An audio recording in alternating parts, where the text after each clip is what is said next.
Et aujourd'hui on s'attaque aux 3 rallyes nationaux du week-end et c'est parti. On commence par le rallye du Tréport, un rallye condensé sur la journée du samedi avec un plateau assez relevé avec pas moins de 165 engagés. Marc Amourette, déjà vainqueur en 2025, était venu pour récidiver avec sa Citroën C3. Mais il avait en face de lui Simon Salone et sa Volkswagen Polo qui sortait victorieux de son tout dernier rallye le week-end précédent.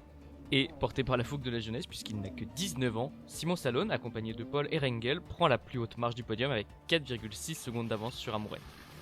Direction la Côte d'Azur maintenant pour la 27e édition du rallye du Laragnier, 111 engagés et un air de revanche puisque Maxime Bellhomme, qui avait terminé second l'an passé, était là pour s'affirmer cette année. Mais Damien Auberti, tenant du titre, était là lui pour lui mener la vie dure sur les 10 spéciales du rallye.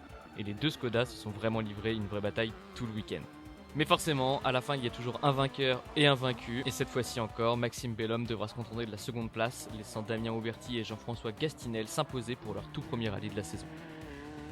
Et pour finir, on va s'envoler vers la Bourgogne pour le rallye des vins de Mâcon avec 129 engagés et une bataille au sommet comme chaque année entre Millet et Cosson. Et dès le S4, on aurait pu croire que le rallye allait être fini, qu'on n'aurait plus le droit au spectacle parce qu'une coupure moteur sur la Porsche de Cosson lui fait perdre pas loin de 30 secondes et le fait dégringoler au classement. Mais il n'allait pas se laisser abattre pour autant puisqu'il est tout de suite reparti à l'attaque et après une nuit de repos et plusieurs spéciales à fond, il remonte et dès le S9, il ne reste plus que 4 secondes entre lui et le leader. Et dans le S10, toujours à l'attaque, il reprend la tête et il creusera même l'écart jusqu'à la fin du rallye puisqu'il terminera avec 16 secondes d'avance. Il nous aura offert une belle remontada tout au long du dimanche. C'est tout pour le récap de ce week-end, je vous laisse avec quelques images de ces différents rallyes. Nous on se retrouve la semaine prochaine du côté des Vosges pour le championnat de France. Portez-vous bien.